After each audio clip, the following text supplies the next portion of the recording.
Bonsoir à tous. Tout le monde a fait son petit pipi.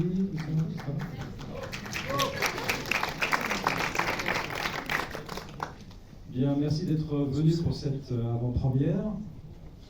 On a choisi cette date parce que nous sommes le 25 avril et dans quelques heures, puisqu'il est 20h et quelques, Francis Lai aurait eu 92 ans.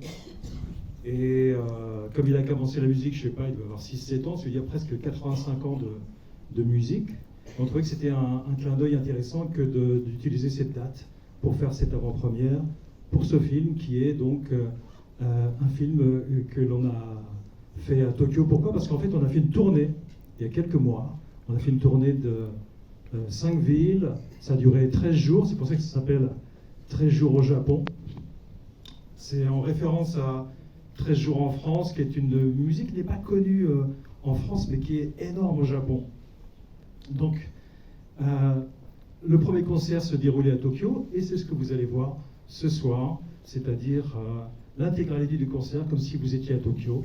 Pour ceux qui ne sont pas japonais, il y a 2-3 chansons ou musiques que vous ne connaîtrez pas, sans doute, parce que c'est vraiment typique au japonais, et ça va vous surprendre, mais il y a 2-3 titres qui sont vraiment énormes au Japon et totalement inconnus des Français.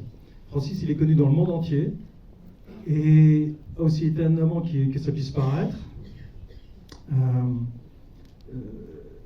il a aujourd'hui, alors que donc, comme je le disais, il aurait eu 92 ans, sa musique reste moderne puisque il a 3 millions de followers sur Spotify.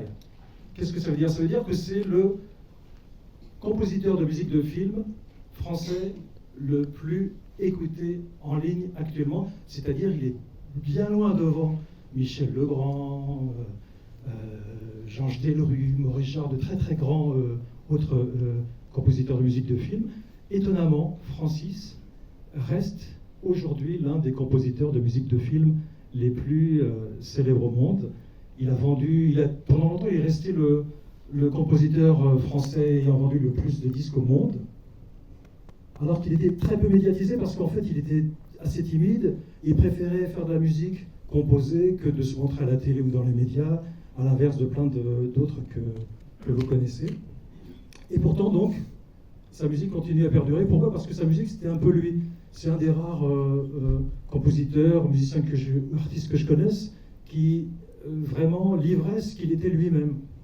C'est-à-dire un homme humble, généreux, assez romantique. Et sa musique était la traduction de sa personnalité. Alors aujourd'hui, nous devrions normalement avoir avec nous Claude Lelouch, mais il m'a prié de vous excuser parce qu'il vient de terminer un film et il était fatigué, donc il ne sera pas parmi nous. Mais vous allez le voir dans le film parce qu'on l'a emmené avec nous au Japon. Mais il y a quand même quelques personnalités dans la salle que je voudrais saluer. Je ne peux pas vous donner les noms de tout le monde parce que vous êtes très nombreux, mais pardon. Des gens qui sont venus de loin, par exemple. On a Rena Kitata qui vient du Japon. Vous vous rendez compte, avec quelqu'un sur scène,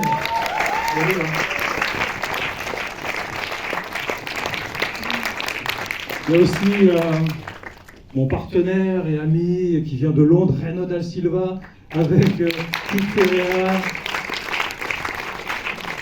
Ça vient un peu de partout. Et puis il y a aussi quelques artistes que vous allez voir sur scène qui sont dans cette salle. On a par exemple le maestro, le pianiste Jackie Delance qui est parmi nous.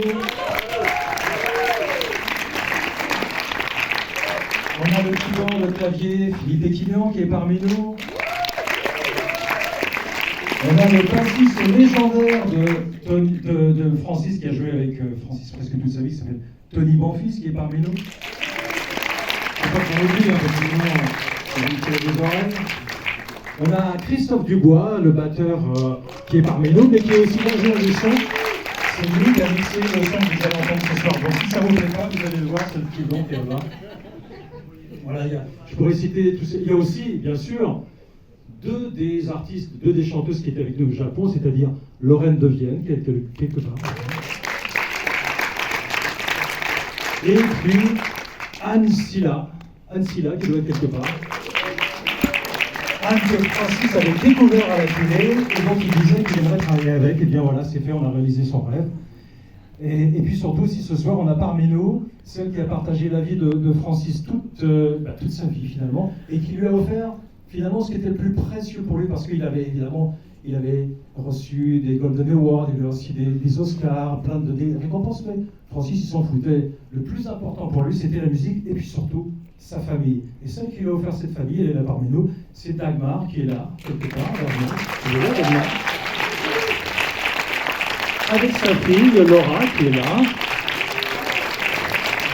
Et comme maintenant c'est une grande famille, il y a même sa belle-fille, Virginie, qui est là. Et ses deux petits-enfants, parce qu'il a 3 petits-enfants, Francis, Emma et Lémi, qui sont là. Le meilleur ami de Francis Lay, qui a partagé toutes ces journées à regarder du football, notamment Wardy, se faire étrier en Ligue 1, Marc Baralis. C'est vraiment le meilleur ami de Francis, c'est un histoire évidemment comme Francis. Voilà, tous ces gens sont parmi nous. On va donc voir ce film qui dure 1h30. Vous allez voir le concert comme si vous étiez à Tokyo. Et avant ce film, vous allez avoir 7 minutes du backstage, c'est-à-dire que Laurel a filmé avec son petit téléphone ce qui se passe dans la police. Ça fait un petit peu mal au cœur, parce qu'elle a filmé comme ça, vous allez avoir un peu envie de vomir, mais pas tant que ça. Mais j'aimerais bien que quelqu'un qui est parmi nous ce soir et qui nous a offert sa confiance, comme son père l'avait fait avant, pendant 30 ans, vienne nous dire un petit mot. Son fils aîné, qui est sorti de son Boeing 777 pour venir nous voir ce soir. 700, pardon ? Ah, il faut que je révise. En tout cas, vous avez compris qu'un compositeur qui détestait et qui avait peur de prendre l'avion a comme fils un commandant de bord. C'est quand même extraordinaire. Frédéric, viens faire un petit mot là, s'il te plaît.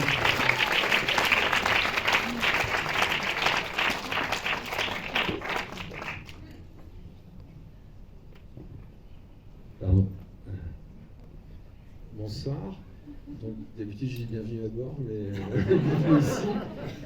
Donc, comme l'a dit Thierry, je suis un des 3 enfants avec ma superbe sœur Laura, mon frère Olivier, qui malheureusement n'est pas là. Il travaille à Hawaï, le pauvre, il n'a pas de chance. Et moi, on a la chance d'être les enfants de Francis. Francis, Love Story commence par Que dire d'une femme qu'on a aimée, qui est morte, qu'elle aimait Bach, Mozart, les Beatles et moi. Francis aimait beaucoup de choses. Il aimait le GC Nice. Il aimait les voitures rouges qui vont très vite et qui ne conduisaient pas du tout d'ailleurs. Il aimait ne jamais prendre de décision. Il aimait skier Isola 2000. Il aimait sa famille évidemment. Il aimait la musique vraiment en entier. Il était capable de se faire une free session le matin, de parler death metal à midi avec mon frère et de regarder The Voice d'Admiran le soir. Mais je pense qu'il aimait par-dessus tout, c'était le Japon. Alors, la nourriture, évidemment, mais le Japon dans toute sa culture. Il était très fier des 10 mots qu'il arrivait à baragouiner en japonais. Et après le succès du Rex, pour nous, c'était évident, nous, la famille, c'était évident de continuer, de faire cette tournée au Japon. Japon qu'il a malheureusement visité qu'une seule fois. Ils avaient promis d'y retourner à ma mère et à moi si c'est moi qui l'emmenais, mais ça ne s'est pas fait malheureusement. Et Japon, il a transmis la passion à sa famille. Je pense que ses petits-enfants, Xander, Emma, Lenny, pourraient passer leur vie enfermés dans un restaurant japonais sans jamais en sortir. Japon, où j'ai rencontré ma femme d'ailleurs, dans un bar à Tokyo. Voilà, ma femme qui est française, mais on s'est rencontrés au Japon. Et donc je tenais à remercier Thierry, tous les gens d'FGL, les arrangeurs, les musiciens, les superbes chanteuses qu'on a eues, parce qu'on s'est vraiment... Alors nous, la famille, mais surtout le public qui était présent au Japon, on s'est vraiment régalé.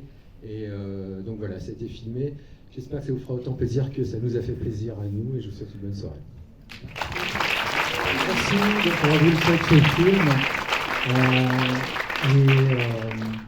On retrouvera ce film sur YouTube. En fait, on va le donner, on va le livrer en pâture au public dès demain, et on pourra le revoir comme ça, et surtout réécouter toutes ces musiques.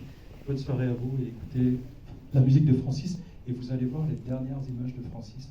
Francis en train de composer, c'est assez amusant, c'est dans le film. Je vous laisse.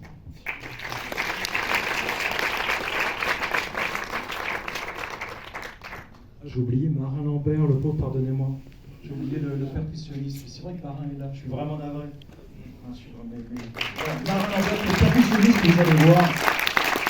Et puis j'ai oublié aussi de citer Nathalie Lallemand et Florestan que vous avez vu, qui ont beaucoup travaillé sur cette tournée. C'est mon équipe de choc et on ne les voit jamais, mais je vous assure que ça bosse. Allez, maintenant. Fiat Lux.